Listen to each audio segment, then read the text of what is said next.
Okay, the box score will show that Logan Gilbert single-handedly lost the Mariners the game by hitting a guy with a pitch, and then on the very next batter giving up a two-run home run. But that doesn't tell the whole story. The whole story was that the Mariners were just bad on offense, and Logan had a dominant game. He had a no-hitter going into the fifth or sixth, and he gave up one hit, whatever.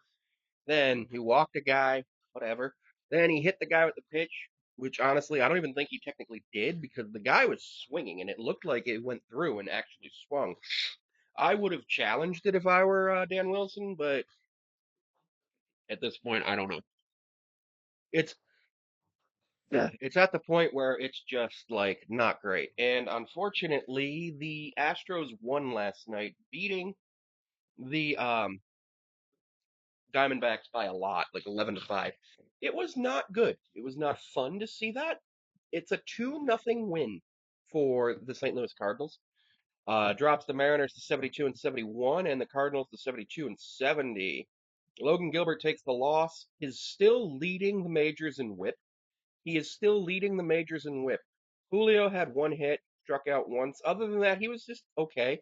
Cal had a couple hits. Randy had a hit and struck out once. We struck out 13 times, struck them out 10 times with Logan having all of those strikeouts. The bullpen's rested. Logan did a complete game, which I'm happy for him. It's just unfortunate that it ended up.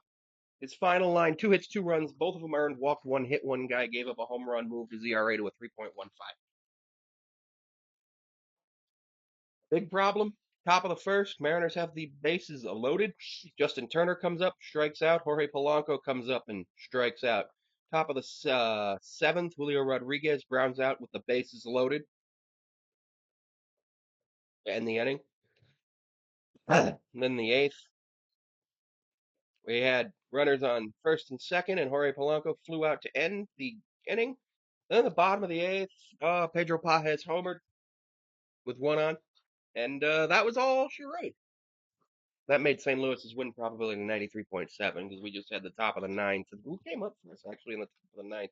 It was bad. It was bad with who came up for us in the top of the ninth. In the top of the ninth, it was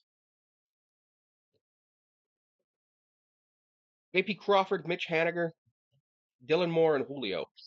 JP struck out, Mitch Haniger struck out, Demo reached on a fly ball, and then Julio struck out. All of the outs in the bottom of the and the top of the ninth, where we absolutely needed productive outs and base runners, were via the strikeout. They had 10 strikeouts going in to that inning, and they ended up with 13 at the end because we couldn't actually get the ball in play. And now, getting the ball in play is very important. Good things happen when you get the ball in play, but unfortunately, the Mariners are bad at that. Just like so